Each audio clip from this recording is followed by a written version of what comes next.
Imagine being in the middle of a negative 50-degree climate, in a small town where you can't find any special food, medicine, or even a place to sleep. Thousands of people, like zombies, are searching for a small yellow thing. A small yellow thing, but valuable. Yes, you understood correctly. Gold. Now, this search takes so long that some people start chewing on their leather shoes out of hunger. Yes, I'm serious. Shoes. The story I'm going to tell you is full of madness, hope, greed, and death. And of course, the story of a young writer who came with a backpack looking for gold, but found something more than gold, something that made him famous forever. It's the year 1896, and a small piece of news on the US-Canada border made a huge impact. News that said gold had been found in a place called Klondike. Although it was hard to believe because that area was practically the end of the world. A remote place in the Yukon, Canada. A place where even today, very few people live. Let me put it this way, if Google Maps existed back then, it would definitely tell these people to forget it and turn back. This route is for crazy people. But joking aside, the people of that era, regardless of the harsh conditions of Klondike, weren't deterred by such talk. They only heard one word, gold, and started moving towards that area. Therefore, more than 100,000 people from the United States, Canada, and even Europe packed their belongings and headed to Klondike. All chasing a dream, the dream of becoming rich, and that too overnight. But the journey to reach Dawson City, which was in the Klondike region, was literally an adventure in itself. You had to pass through the town of Skagway in the state of Alaska, United States. Then you also had to cross the Chilkoot Pass, a damn mountainous path with a steep slope and about 21 meters of snow, where some slipped, froze, or even worse, fell to the bottom of the valley. And in these conditions, you had to carry half a ton of extremely heavy equipment, including food, clothing, and tools, up a 45-degree icy slope. But worse was that you couldn't carry all your load at once, so you had to make about 20 trips each time, carrying approximately 100 pounds or so, which is equivalent to about 45 kilograms in total.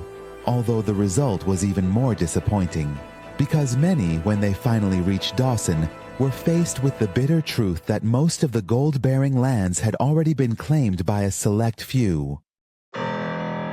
Thus, in this journey, many people ended up with nothing but hardship, deadly cold, and disease.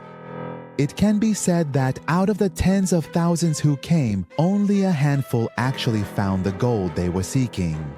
The very interesting point is that in 1898, despite the bone-chilling cold, Dawson City became one of the most populous cities in Canada, with more than 30,000 people in the heart of the frost. This number was extraordinarily high for that time, especially for a city that practically did not exist 2 years prior. I should mention that the first gold search in Western Canada dates back to 40 years before this story. An event that occurred in the Fraser River in the province of British Columbia, which led to the influx of 30,000 miners, mainly from San Francisco, USA, to this area. This event led to the formation of the first British colonies in that region and the transformation of British Columbia into an official province. However, the story of the Klondike, despite its more difficult path, colder weather, and much harder access, became more globally renowned.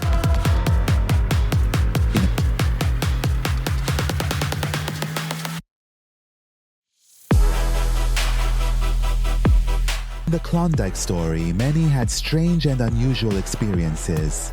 But in this video, as I mentioned at the beginning, I want to tell you the story of a young writer. This skinny young man in our story is none other than Jack London. You must know him.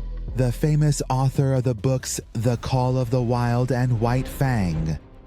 In short, the gold rush fever was so intense that in 1897 he came to Dawson hoping to find gold. However, what he found was much more valuable than gold.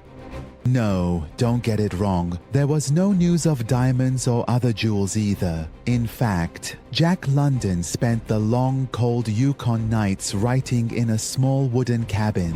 Even though he got sick and didn't find any gold, all the hardships and people he encountered inspired his writing. For example, the loyal dog that survived the hellish cold became the main character in The Call of the Wild. In short, the struggle between savagery and civilization became the theme of his stories. But an interesting point is that if you visit the town of Dawson now, you can visit the Jack London Museum, where there is a reconstructed cabin of his residence. Old photos and archives of his life and works are there. Of course, I should mention that the cabin is almost completely reconstructed, but a few of the logs from the original cabin are still used in it, and its style with the grass-covered roof, hand-carved logs, and square shape really takes you back to the atmosphere of that time. That is to say, by seeing these things, it's much easier to imagine what he went through at that time. But let's move on to the various theories that exist about this whole gold affair.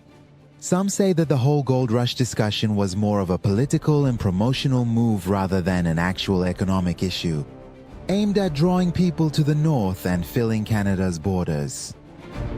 Because before the gold rush shook that part of the world, the indigenous people of Canada had been living in that area for centuries, both in Klondike and its surroundings, including the place that later became Dawson City. But when gold was discovered and a massive wave of immigrants entered the area, lands that had been used for centuries for living, hunting, and their rituals were suddenly occupied by newcomers. Diseases like measles and influenza were also brought to the area by the immigrants, claiming many lives. The rivers, which were the main source of salmon, became muddy and polluted due to gold mining activities. Overhunting by the immigrants also led to a shortage of deer and other animals. Many people came here to find gold, but some didn't search for gold themselves at all. Instead, they sold food, provided tools, or rented out houses in the area to become wealthy through these means. I'm talking about Trump. Of course, not this Trump, but the Trump who is the grandfather of the Trump we know today. Frederick Trump, a German immigrant, went to the Yukon region in 1898. Indeed, he was also looking to become wealthy. He told his partner, "Let's open a restaurant and hotel and make a lot of money from everyone who passes through here." He named it Arctic. But a few years later, with legal changes and prohibitions imposed in the area, Trump sold his share and returned to America. However, the income from these activities laid the foundation for the Trump family's wealth. After returning to America in the year 1920, Frederick entered real estate in New York. His son Fred continued this path, and eventually Donald Trump also worked in the same field. Now, if you want my opinion on this matter, I would say that the story of Dawson and the Klondike Gold Rush was not just a rush to acquire gold, but metaphorically, it was a rush towards hope. Because poor, defeated, and dreamer people who were hopeful all wanted to desperately try their luck once, in search of fortune and prosperity. In fact, perhaps it was this very same spirit that turned a failed writer into one of the most incredible and remarkable everlasting literary figures of the century. Now, let me ask you a thought-provoking question. If you were living in that fascinating era and heard this intriguing news, would you go after the elusive gold or not? Be sure to write in the comments. This